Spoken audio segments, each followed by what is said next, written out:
Hello बच्चों, आज हम अपनी नई उमंग की हिंदी बुक में नया क्या पढ़ेंगे। चलिए देखते हैं। आज हम लेसन नंबर 7 अनोखा आशीर्वाद स्ट्रेंथ ब्लेसिंग पढ़ेंगे। ये सिख के देवता हैं गुरु नानक जी। पंजाबी जो लोग होते हैं उनके ये देवता हैं। चलिए इनके बारे में पढ़ते हैं। एक बार गुरु नानक जी अपने शिष्यों के साथ जा रहे थे। रास्ते में एक गांव पड़ा। वे गांव में रुक गए। गुरु नानक जी अपने ग्रामवासियों को उपदेश दिए। सभी ग्रामवासियों ने उनके उपदेशों को ध्यानपूर्वक सुना और उनका बहुत सम्मान किया। ग्रामवासियों के सद्व्यवहार से प्रसन्न होकर गुरु नानक जी ने आशीर्वाद दिया, उजड़ जाओ।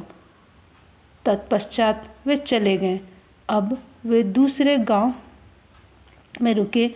तभी वहां भी गुरु नानक जी ग्रामवासियों को उपदेश दिए, किंतु वहां के लोगों ने उनके उपदेशों को ध्यान नहीं दिया। उन्होंने गुरु नानक जी को कटु वचन कहे और उनका अपमान किया। ग्रामवासियों के दुर्व्यवहार के कारण गुरु नानक जी को क्रोध आ गया, बल्कि उन्होंने आशीर्वाद दे दिया, आबाद रहो। एक बार गुरु नानक जी अपने स्टूडेंट्स लोगों के साथ वे कहीं जा रहे थे। रास्ते में गांव पड़ा और वो वहाँ रुक गए। वहाँ गुरु नानक जी ने जितने भी गांव वाले थे उन लोगों को उपदेश दिया। उनकी बातें सुनकर गांव वाले बहुत खुश हुए और उनके साथ अच्छा सत्कार किया। आदर सत्कार करके उनको बहुत प्रेम से उनकी सभी बातें सुनी, उनको प्रणाम किया। और वो वहाँ से जब जा रहे थे तो उन्होंने आशीर्वाद दिया कि उजड़ जाओ, यानी कि खराब होना। और जब गांव आया, वहाँ उनके उपदेशों को कोई नहीं सुन रहा था और उनको बहुत गलत बोला गुरु नानक जी को। फिर भी गुरु नानक जी को बहुत गुस्सा आया। फिर भी उन्होंने एक आशीर्वाद उनको दे दिया, आबाद रहो, यानी कि खुश रहो। जिन्होंने उनको रिस्पेक्ट किया उनको उन्होंने बोला उजड़ जाओ, और जो लोग उनका रिस्पेक्ट नहीं किए, उनको गलत बात बोले, उनको गुरु नानक जी ने बोला कि आप खुश रहो। उनके शिष्यों को अपने गुरु का आशीर्वाद का रहस्य समझ नहीं आया। जब ये आशीर्वाद उन्होंने दिया, जहाँ लोग अच्छे से बात कर रहे थे उनको गलत दिया, और जहाँ लोग गलत तरीके से बात करते उनको अच्छा बोला। ये बात उनके स्टूडेंट्स लोग को समझ में नहीं आया। आखिर गुरु ने ऐसा उल्टा आशीर्वाद क्यों दिया? अच्छे को अच्छा क्यों नहीं दिया और बुरे को बुरा क्यों नहीं दिया? ये बात उनके स्टूडेंट को समझ में नहीं आ रहा था। अंत में एक शिष्य ने पूछ ही दिया, गुरुवर, जिस गांव के लोग आपके उपदेश को ध्यानपूर्वक सुना, आपका सम्मान किया, उन्हें उजड़ जाने का आशीर्वाद दिया, जिस गांव में के लोग आपके आशीर्वाद पर उपदेशों पर ध्यान नहीं दिया, आप कटु वचन कहें, आपका अपमान किया, आपने उन्हें आबाद रहने का आशीर्वाद दिया। यह आशीर्वाद का रहस्य जानना चाहते हैं।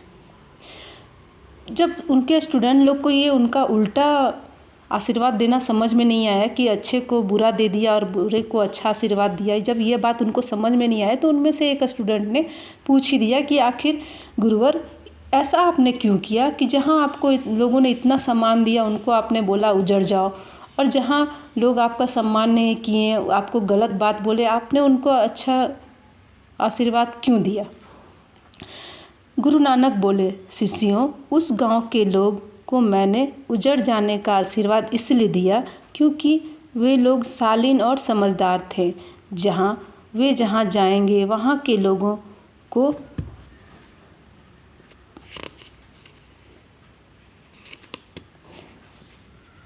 अपने समान शालीन बना लेंगे। इस गांव के लोग नासमझ और उद्दंड हैं। जहाँ भी जाएंगे दुर्व्यवहार से लोगों को आपस में लड़ाई झगड़ा करना और एक दूसरे का अपमान करना सिखाएंगे। मैं नहीं चाहता कि लोग लड़ाई झगड़ा करें और एक दूसरे का अपमान करना सीखें। शिष्यों ने गुरु नानक के आशीर्वाद का रहस्य समझ आ गया। जब उस स्टूडेंट ने अपने गुरु से पूछा कि गुरु आपने उल्टा आशीर्वाद क्यों दिया, तब गुरु नानक जी ने बोला कि मैंने उल्टा आशीर्वाद इसलिए दिया क्योंकि जहाँ के लोग मुझे रिस्पेक्ट किए और मुझे मेरी बातों को अच्छे से सुने, वो लोग तो अच्छे थे ही, वो जहाँ जाएंगे अपनी अच्छा ही फैलाएंगे। लेकिन मेरा जिन्होंने अपमान किया, वो लोग जहाँ जाएंगे वो एक दूसरे से लड़ाई करेंगे और एक दूसरे को बुरा भला ही बोलेंगे। इसलिए मैंने उनको अच्छे रहने का आशीर्वाद दिया ताकि वो अच्छे बने और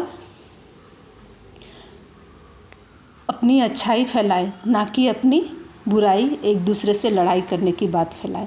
इसलिए मैंने उन लोगों को ऐसा उल्टा आशीर्वाद दिया।